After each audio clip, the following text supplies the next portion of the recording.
अस्सलाम वालेकुम मेरे व्यूअर्स, उम्मीद करती हूँ कि आप सब खैरियत से होंगे। मैं आज आप लोगों के लिए कॉकरोचेस जो हो जाते हैं किचन के अंदर, उनको ख़त्म करने के लिए एक आसान सी रेमेडी बताऊँगी कि आप उसको इस्तेमाल करके, एक ऐसी चीज़ है कि जिसको आप इस्तेमाल करके अपने किचन के अंदर जो कॉकरोचेस हो जाते हैं उनको दूर कर सकते हैं।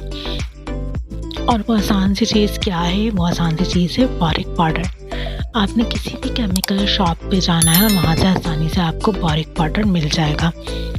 वो आपने ले लेना है और आप अपने कैबिनेट्स के नीचे साइडों में किचन के आपने कैबिनेट्स की साइडों पर, दीवारों की साइडों पर, सब जगह पे थोड़ा-थोड़ा सा वो पाउडर आपने छिड़क देना है। बोरिक पाउडर जो लेकर आए हैं आप, उससे आपके किचन के अंदर जो कॉकरोचेस होंगे वो नहीं आएँगे और दूर भागेंगे वो उससे, और उसके बाद तो आपके किचन के अंदर आना ही छोड़ देंगे।